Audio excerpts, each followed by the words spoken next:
Once again, good morning to all of you.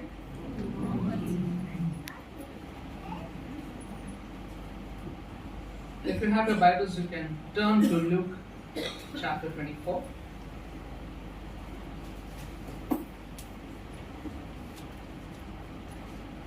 When Jesus was crucified in AD 33, there were about 120 followers of Jesus only.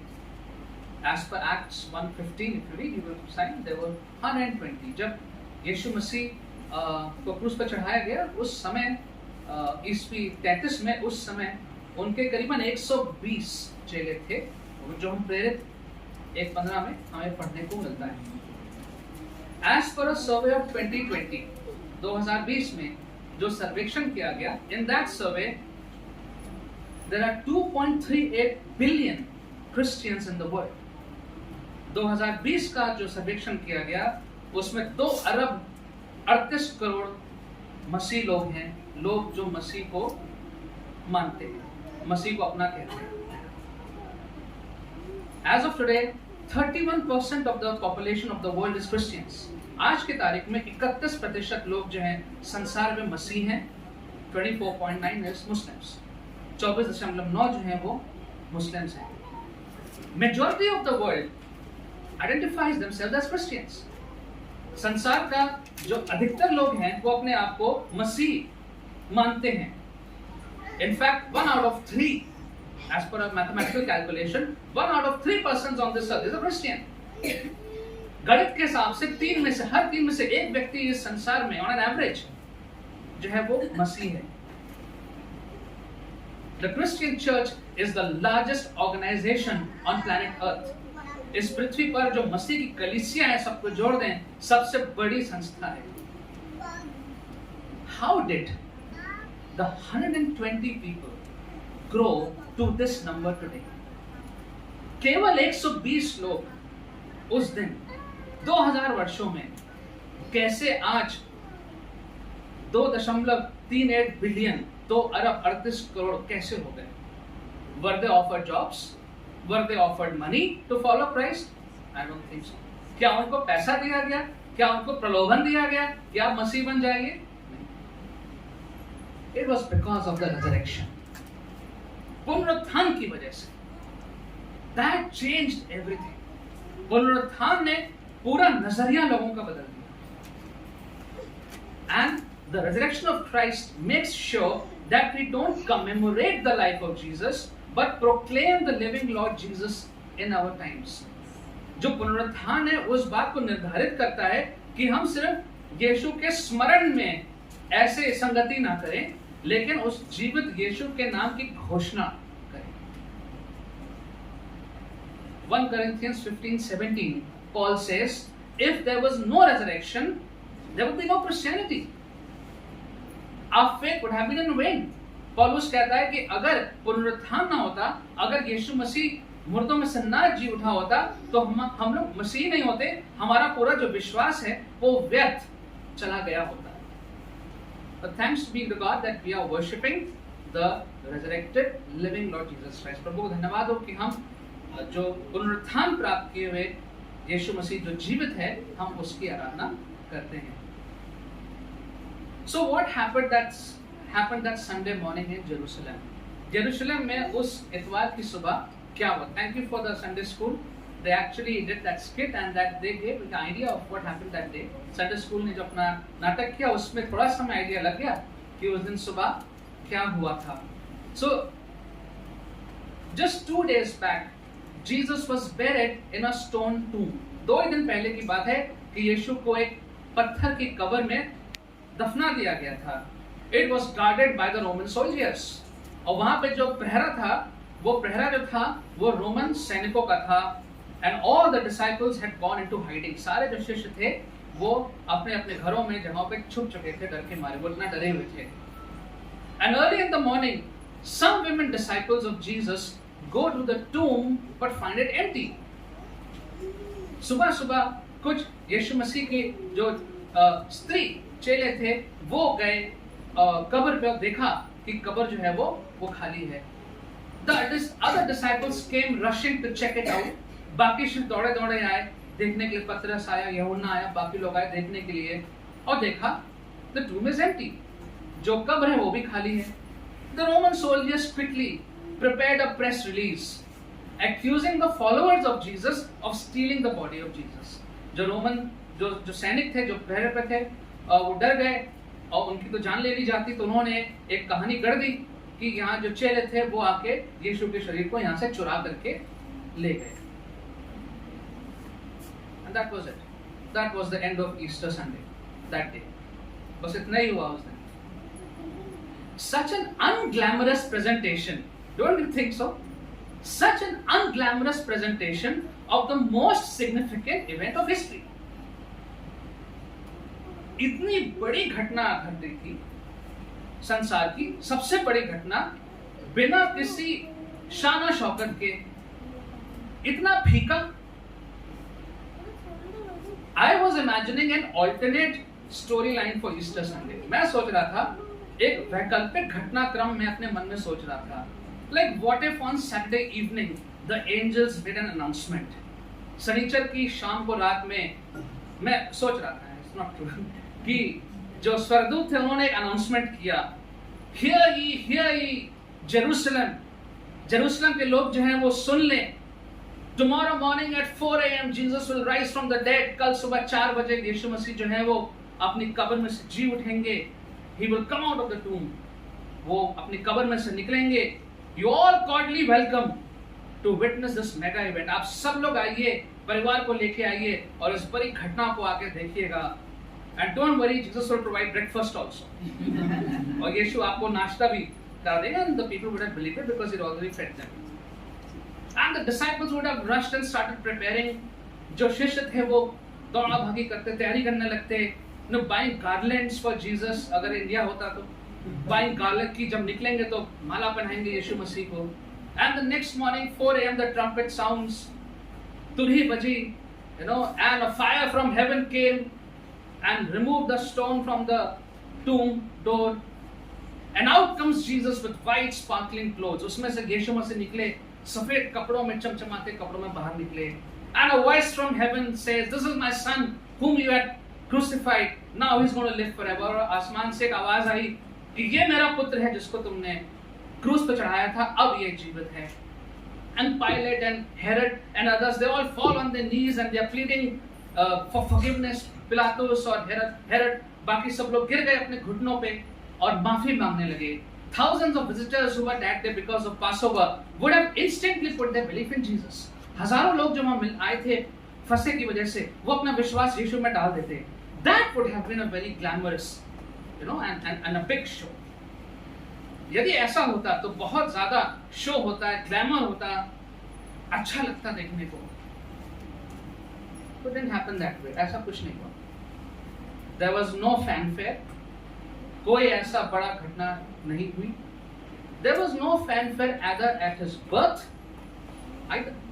जब यीशु पैदा हुआ तब भी ऐसा कुछ नहीं हुआ. Nobody knew. किसी को नहीं मालूम था. गड़रियों को मालूम था. The 3 wise men knew. Shepherds knew. They were told. The wise men, they knew. Nobody else knew. किसी को मालूम नहीं था. We sing the hymn, how silently the wondrous gift is given. बहुत खामोशी में यीशु मसीह पैदा हुए. Even at his resurrection, there is no fanfare. यहाँ पर भी जब वो मुर्दों में से जी उठा तो इस कोई बहुत शोर शराबा, ढोल बिगुल कुछ नहीं हुआ. But the second coming will be different. जब यीशु दोबारा आएगा तो ऐसा नहीं होगा. The Bible says he will come riding on the clouds. Revelations 1:7. वो बादलों पे उड़ता हुआ आएगा. प्रकाशित वाक्य एक साथ में लिखा है. Matthew says it will be like lightning. मत्ती कहता है जब ऐसा होगा जैसे बिजली कड़कती ऐसा होगा, and no one will miss it. कोई उससे चूक नहीं पाएगा. So coming back, where did Jesus go from the tomb? कहाँ चले गए यीशु मसीह अपनी कब्र को खाली छोड़ के? सब लोग ढूंढ रहे हैं. Where is he on that Sunday morning? कहाँ है? So first of all, as the children showed, he appeared to Mary Magdalene. सबसे पहले उन्होंने मरियम मगदलीनी को अपने आप को दिखाया. Then he appeared to Salome, Mary mother of James. Salome जो जेम्स की माता थी, और मरियम, उनको मरियम नाम के बहुत से लोग थे, so don't get confused. Then he showed himself to Peter, if you follow the sequence. पतरस को उन्होंने अपने आप को दिखाया, and then the 2 disciples on the road to Emmaus. उसके बाद एमाउस के रास्ते पे 2 शिष्य जा रहे थे, उन्हें अपने आप को दिखाया. And it is this personal meeting and ministry to his disciples which is the heart of today's message. आज के संदेश का जो हृदय है वो यही है कि कैसे यीशु मसीह व्यक्तिगत रीति से अपने चेलों से मिलते हैं, अपने लोगों से मिलते हैं और उनकी सेवकाई करते हैं. With a focus on the 2 disciples. लेकिन ध्यान बना रहेगा इन 2 चेलों पे आज. So why is Jesus appearing and meeting his disciples personally? Why is he not addressing the masses? Is one question. क्यों यीशु मसीह जो है वो अपने शिष्यों से अलग अलग जाके मिल रहे हैं, अलग अलग स्थानों पे मिल रहे हैं? क्यों वो एक बड़े समूह को संबोधित क्यों नहीं कर रहे हैं? Why is he not addressing them all together in the masses? And we have to understand the nature and character of Jesus. Throughout the Gospels we see that it is maintained throughout the Gospels. Jesus never entertained the crowds. He was never fond of crowds. यीशु को कभी भी ये भीड़ पसंद नहीं थी. He always paid attention to individuals. Always. अलग-अलग लोगों पे हमेशा यीशु का ध्यान रहता था. He knows that his disciples are heartbroken and afraid. उनको मालूम है कि जो उसके चेले हैं वो आज बहुत डरे हुए हैं, उनका हृदय टूटा हुआ है. They are disappointed. बहुत निराश हैं. You read the gospel stories, the gospel narratives, they are disappointed. बहुत निराश हैं. And perhaps they're thinking it was all a lie. The thought might have crossed their mind. हो सकता है उन्हें लग रहा हो कि ये सब तो झूठ है, या ये सब तो कैसे हो गया, क्या होगा, यीशु तो है नहीं, जो कुछ भी यीशु ने कहा शायद वो सच नहीं है. The thought might have crossed their mind. Have you ever faced such circumstance in life?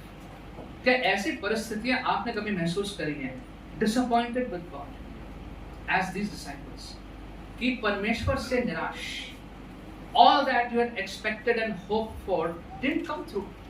जो भी आपने सोचा था, जो भी आपने योजना बनाई थी, जो भी आपने प्लानिंग करी थी, वो नहीं हुआ, वैसा नहीं हुआ.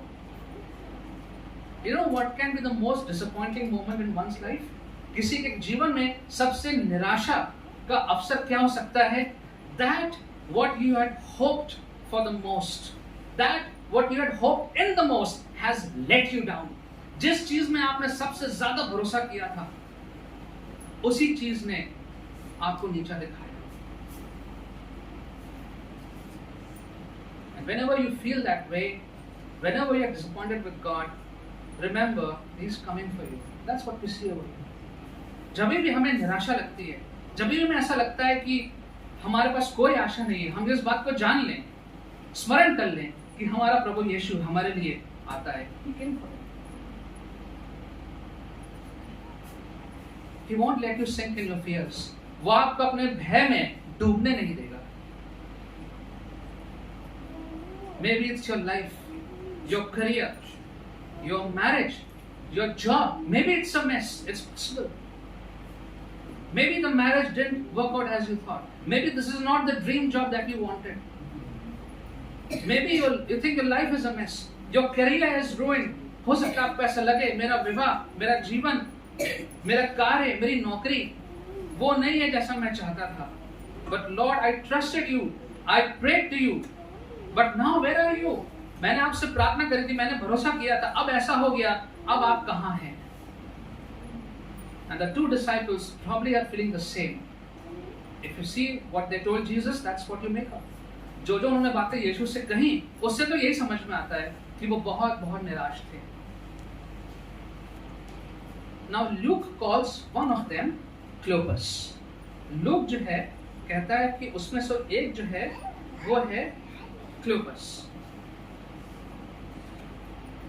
In John's Gospel, we find a disciple named Mary who was the wife of Cleopas. If you look at John 19:25, it is important to identify, this couple. अगर कोई यूहन्ना 19:25 पढ़ दे,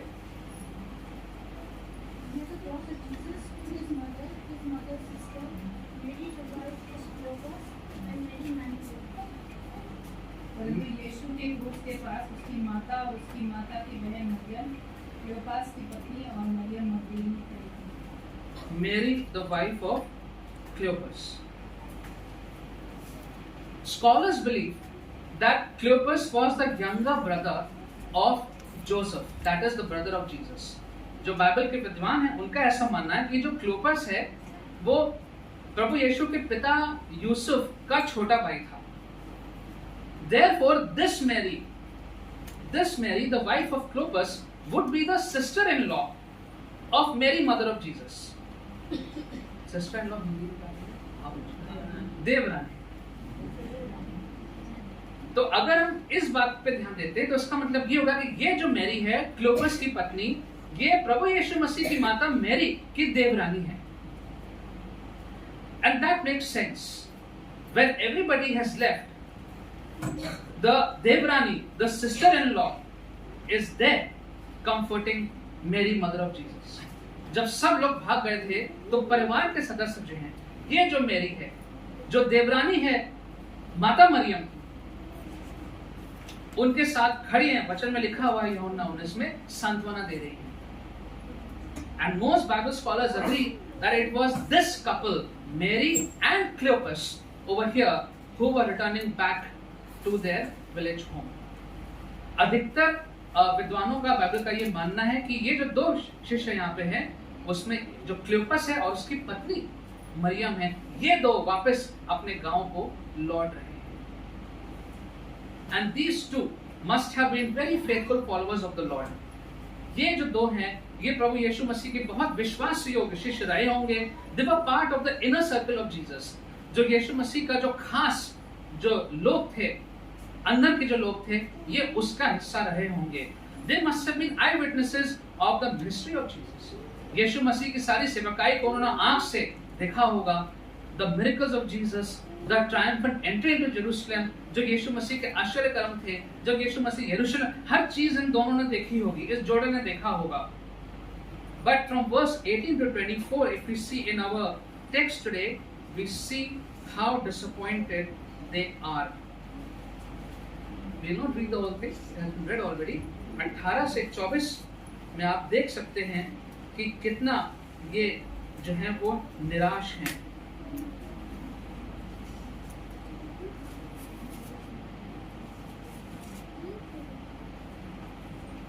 And Jesus meets them and talks with them for about 10 kilometers.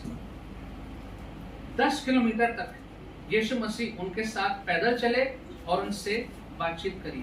Spending a significant amount of time, it says शाम हो गई थी. It was evening. दोपहर से शाम हो गई थी. A significant amount of time Jesus spent with this couple, talking to them. And as Jesus was talking to them and ministering to them, Jesus opens 3 aspects for them to believe and regain their faith. यीशु मसीह ने 3 पहलुओं पे उनसे बात करी, जिसके द्वारा यीशु ने उनसे बातचीत करी, जिसके द्वारा वो अपना विश्वास दोबारा यीशु में लाने पाए. They were able to regain their faith.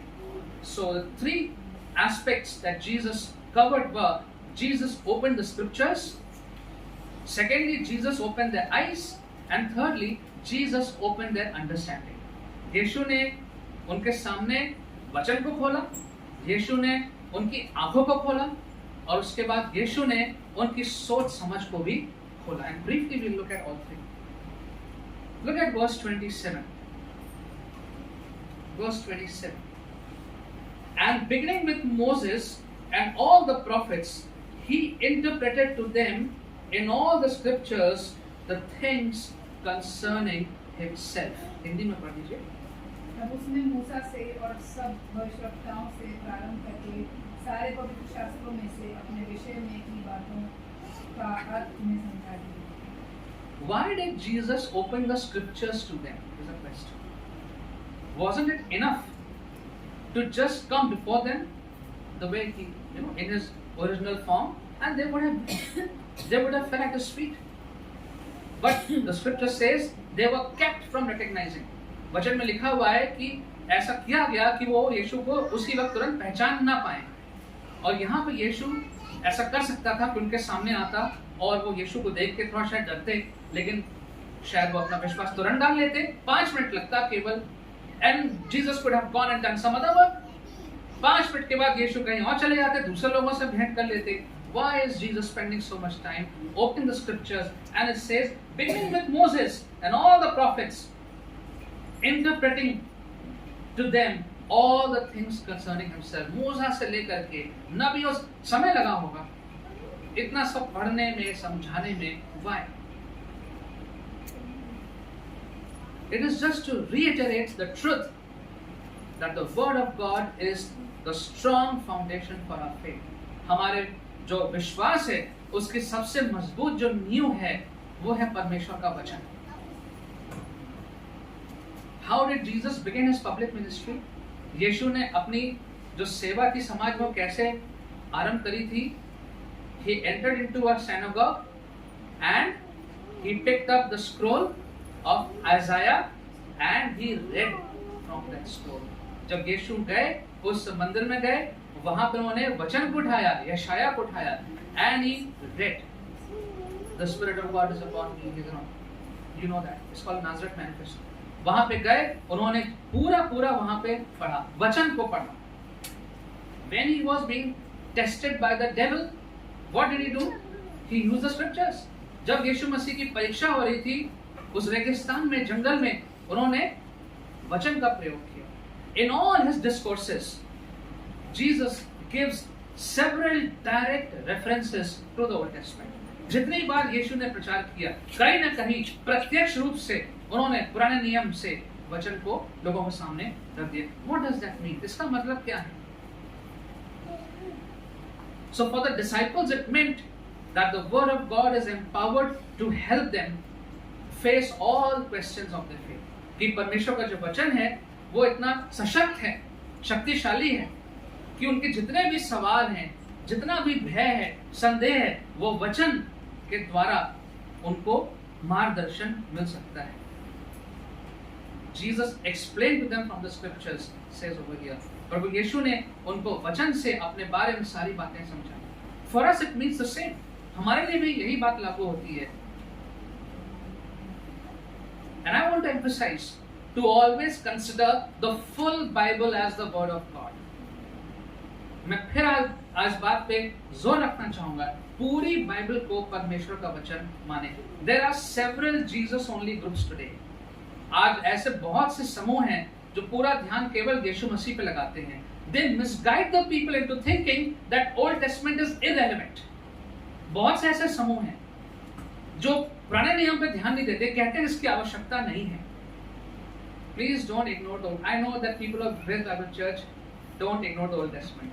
We have enough teaching from the Old Testament, and that's the way it should be.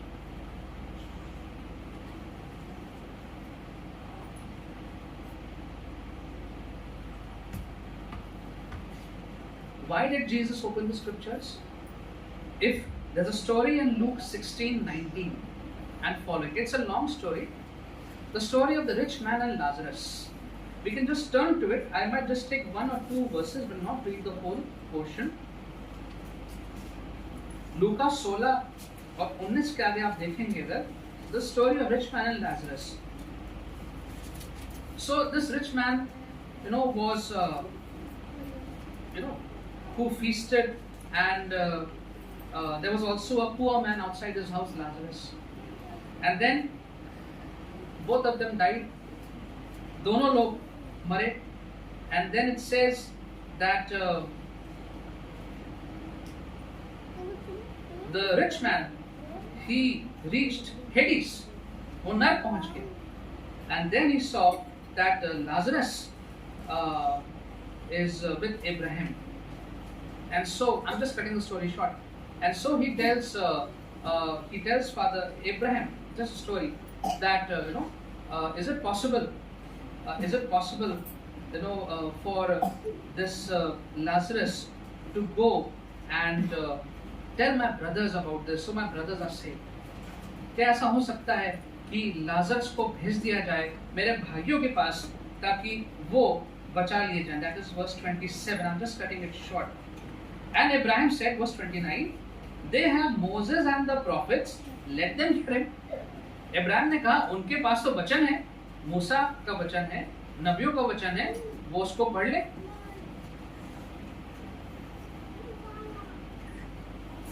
Verse 30, the rich man said, no, Father Abraham, but if someone goes to them from the dead, they will repent. उसने कहा नहीं, अगर कोई मरे में से वापस उनके पास चला जाए तब वो विश्वास करेंगे. Now what did Abraham reply? If they do not hear Moses and the prophets, neither will they be convinced if someone should rise from the dead. अगर वो मूसा की बात नहीं सुनते, दूसरे शब्दों में अगर वो वचन में विश्वास नहीं करते हैं, तो यदि कोई मुर्दों में से भी जी उठे के वापस जाएगा तो उस पर भी वो विश्वास नहीं करेंगे. It's very true. Not everyone believes in Jesus. Not everyone believes in the resurrected Jesus. And that is why Jesus, instead of just appearing publicly, and you would have thought कि अगर यीशु मसीह समय को सबके सामने आ जाते तो सब लोग विश्वास कर लेते. ऐसा नहीं होता, शायद ऐसा नहीं होता. And so Jesus meets the people separately and opens the scriptures to them to show them what is already written about him. So Jesus opens the scriptures, and for us also it is so important to continue to bank upon the scriptures. जो वचन परमेश्वर ने दिया है उसको पढ़ते रहें, उसको समझते रहें, परमेश्वर के बारे में और हम सीखते रहें उसकी नजदीकी बातें. So Jesus, the first thing he did was he opened the scriptures to them. Secondly, he opened their eyes. उनकी आंखों को प्रभु यीशु ने खोला. Verse 30 and 31, back to our chapter 24. 30 और 31 कोई पढ़ दीजिए इंग्लिश हिंदी में. When he was at the table with them, he put bread in their hands and broke it and began to give it to them. Then their eyes were opened, they recognized him, and he disappeared from their sight. तब उसने उनके साथ भोजन करने बैठा तो वे उससे रोटी लेकर धन्यवाद किया और फिर रोटी देने लगा. तब उनकी आंखें खुल गईं और उन्होंने उसे पहचान लिया और वह उनकी आंखों से छिप गया. The Bible talks about people having eyes but cannot see, ears but cannot hear. वचन कई बार ऐसा बोलता है. यीशु ने भी बोला तुम्हारी आंखें हैं लेकिन तुम देख नहीं सकते, तुम्हारे कान हैं लेकिन तुम सुन नहीं सकते. You find that in Mark 8:18. You find in Psalm 115 verse 5. Now what does it mean? What does it mean to have eyes but cannot see, ears but cannot hear? क्या मतलब है इसका कि आंखें हैं लेकिन देख नहीं सकते, कान हैं लेकिन सुन नहीं पा रहे हैं? What does it mean? Mary and Clopas were so distressed and overwhelmed that they could not sense the presence of Jesus. इतना ज्यादा वो भावुक थे, इतना ज्यादा व्याकुल थे, निराश थे कि उन्हें प्रभु यीशु मसीह के उपस्थिति का एहसास ही नहीं हुआ. Now granted that they were prevented from seeing and from recognizing Jesus. हम इस बात को मानते हैं कि वचन में लिखा है कि ऐसा जानबूझ के किया गया था कि वो यीशु को ना पहचान पाए. इस बात को मानते हैं. But other disciples more or less did the same. बाकी शिष्यों ने भी ऐसे किया. Mary Magdalene thought Jesus is a gardener. Maryam मगदलीनी को लगा कि ये जो है वो माली है. And how often we are unable to sense the presence of Jesus because of our unbelief. अपने अविश्वास के कारण कितनी बार हम यीशु मसीह की उपस्थिति को महसूस और अनुभव नहीं कर पाते हैं. Because our mind is filled with worldly things, worldly aspects, worldly advice and options. सांसारिक जो हैं लोगों की जो लोग हमें सलाह देते हैं, सांसारिक विकल्प, सांसारिक बातों से हमारा दिमाग भरा रहता है. And we give in to disappointments and accept unbiblical propositions. हम निराश हो जाते हैं और वचन पे जो शिक्षाएं आधारित नहीं होती हैं उनको हम अपने जीवन में उनका अनुसरण कर लेते हैं. But the resurrection is the eye opener.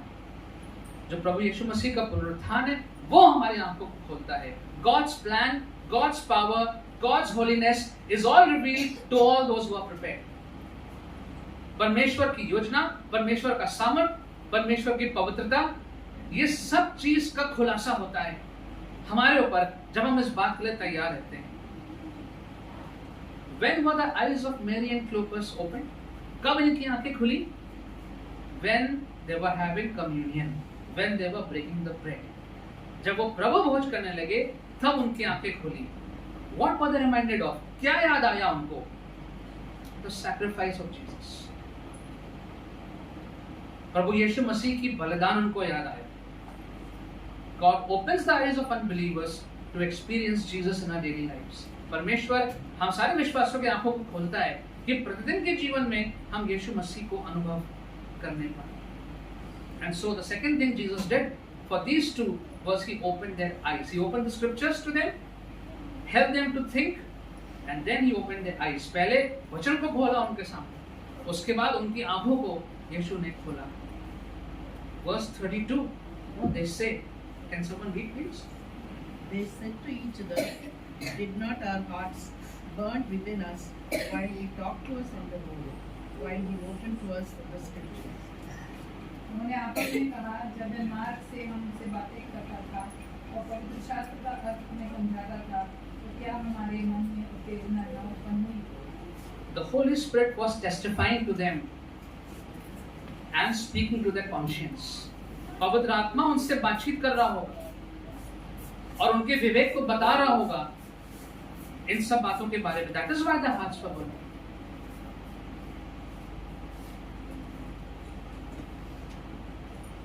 And thirdly, Jesus opens their understanding.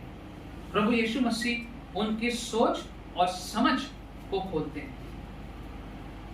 So right after Mary and Clopas discovered it was Jesus, Jesus had gone, had vanished. लिखा हुआ है कि यीशु मसीह चले गए थे. जैसे ही उनको ये पता लगा कि ये तो यीशु मसीह हैं, जीवित यीशु मसीह हैं, they ran back to Jerusalem. वापस गए, जबकि शाम का समय था, might have not been very safe. वापस गए Jerusalem. It says over there to tell the disciples about this encounter. Verse 33.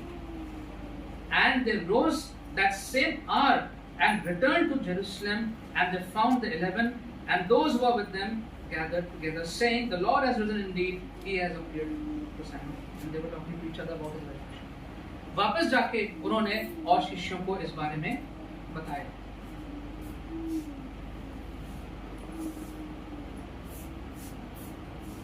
Now if we look at verse 36 and onwards, which was not read today, as they were talking about these things, Jesus himself stood among them and said to them, peace to you. But they were startled and frightened and thought they saw a spirit. And he said to them, why are you troubled, and why do doubts arise in your hearts? See my hands, my feet, that it is I myself. Touch me and see, for a spirit does not have flesh and bones as you see that I have. And when he had said this, he showed them his hands and his feet.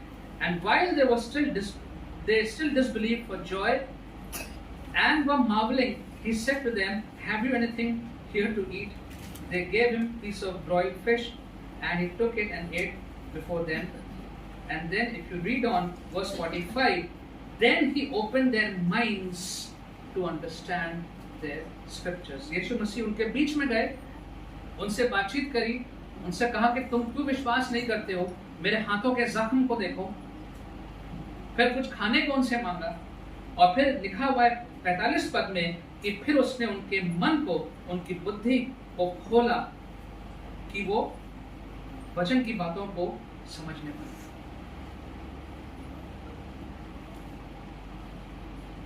He told them everything about himself.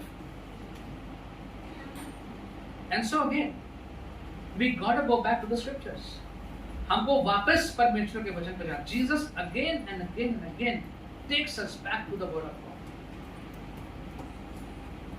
As Christians, we must understand that all the promises and prophecies have been fulfilled in Jesus. How will we know? When we read, and whatever remains will be fulfilled about the second coming especially. और जो भी बातें रह गई हैं वो भी पूरी होंगी.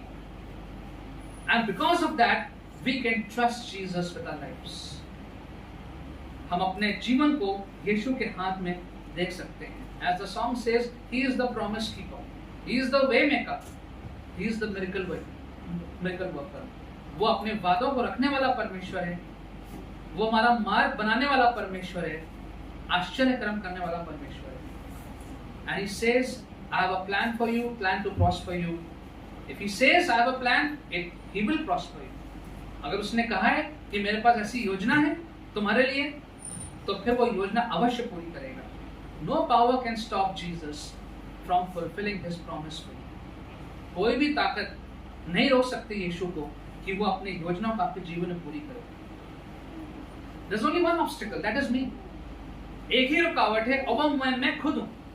My unbelief, my abandoning Jesus Christ, my disappointments, and my shifting to worldly alternatives. मैं जो हूं अपने आप में रुकावट डालता हूं, मैं यीशु को त्याग देता हूं, और मैं जो दुनियावी विकल्प हैं उनकी ओर चला जाता हूं. Then the understanding is blocked.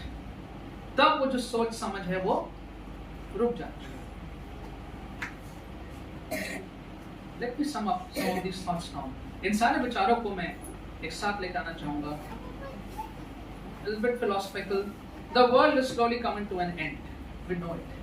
हम इस बात को जानते हैं, समझते हैं कि धीरे धीरे जो संसार है वो खात्मे की ओर आ रहा है. It's not getting any better.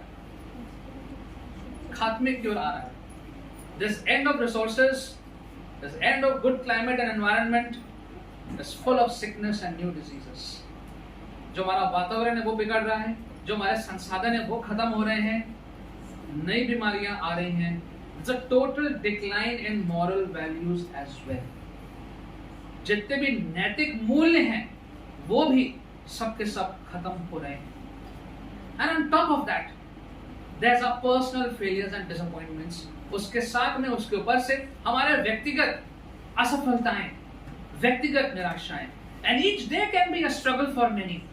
एक एक दिन हम सब के लिए बहुत संघर्ष से भरा हो सकता है. And so I look around and find myself trapped. मैं देखूं चारों तरफ कि मैं जो हूं वो मैं बंधुआई में हूं. I'm engaged. मैं कैद में हूं. Burdened with so many worries and cares. इतनी चिंताएं, इतने भार से मैं दबा हुआ हूं. And the heart cries out silently, sometimes loudly. कभी कभी हृदय जो है वो खामोशी में रोता है, कभी कभी जो हृदय है वो जोर से रोता है. For liberation, छुटकारे के लिए. And that's why I desperately need the Easter story to be true. मैं चाहता हूं कि जो पुनरुत्थान का संदेश है, जो सत्य है, वो वाकई में सच होना चाहिए. I want the assurance that I'll not end with this ailing body of mine. मुझे ये भरोसा चाहिए कि इस बीमार शरीर के साथ मेरा अंत नहीं होगा. I want the assurance that even with my low finances, I will survive and take care of my family. कि भले मैं वित्तीय रूप से बहुत अच्छा नहीं हूं, लेकिन मेरा परिवार को मैं संभाल पाऊंगा. I don't want to live a scared life, scared of death my whole life. मैं पूरा जीवन नहीं जीना चाहता कि मैं मृत्यु के भय में जीता रहूं. I want to see death lose its power. मैं देखना चाहता हूं कि जो मृत्यु का जो उसका सामर्थ्य है वो खत्म हो जाए.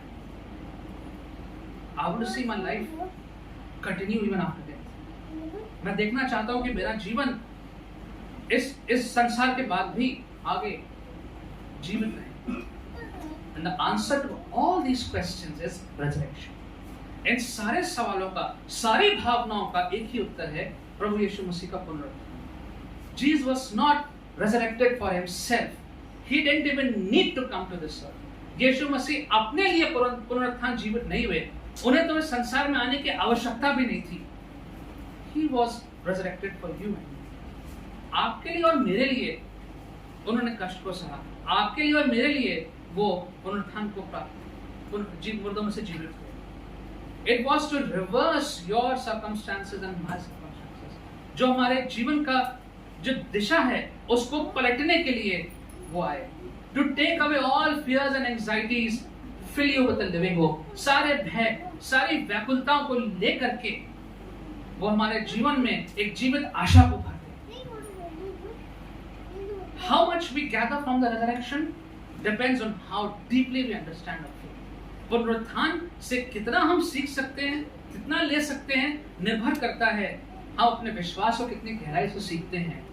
1 Corinthians 1:18 Paul says, "For the message of cross is foolishness to those who are perishing, but to us who are being saved is the power of God." इसको हिंदी में पढ़ दीजिए, 1 Corinthians 1:18।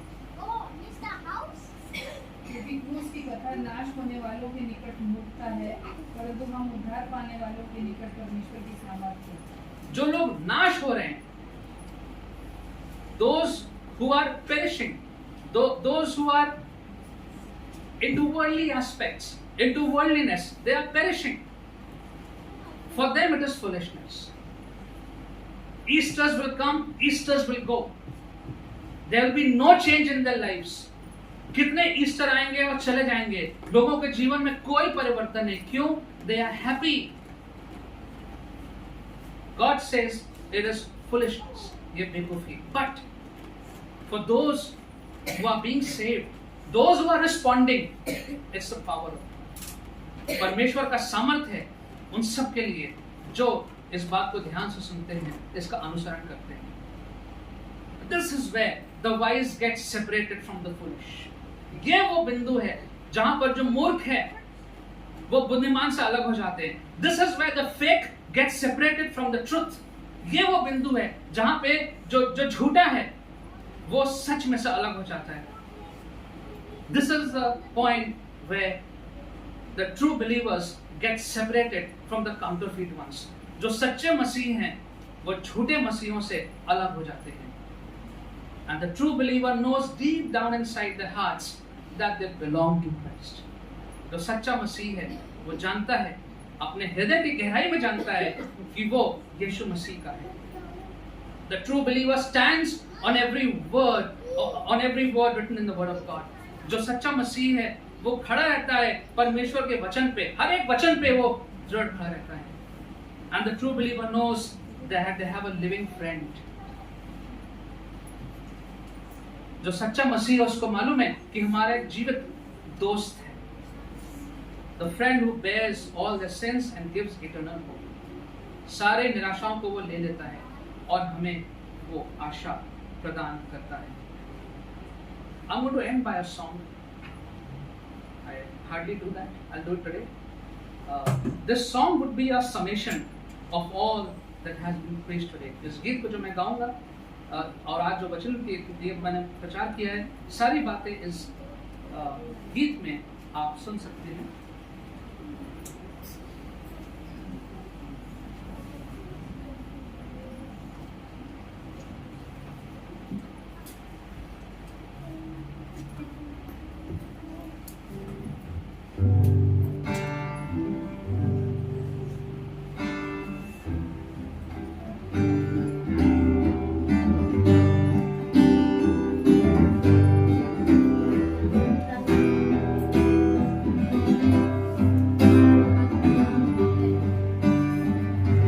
Just don't know where to begin. When earthly kings surrendered to this world of sin, to walk the walk and talk the talk. Truth is heaven on earth is one stairway that can't be bought. The price is paid. We believe that our God reigns. True believers stand on every word you say. True believers made alive in Christ today.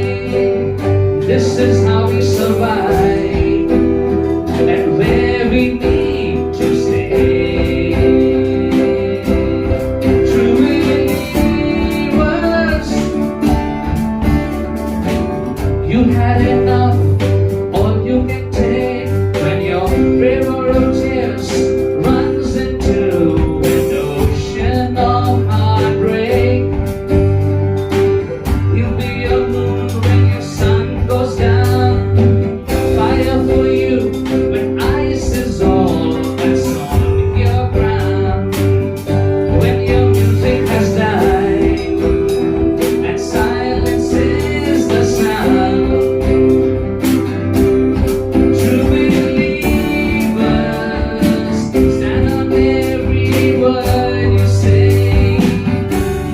True believers made alive in Christ today. This is how we survive and where we need to stay. True believers. So if you need to call on a friend, he's there for you right until the very end. His love is alive. His love is alive. Forever and amen. True believers stand on every word you say. True believers made alive in Christ today. This is how we survive and where we need to stay. True believers, true believers.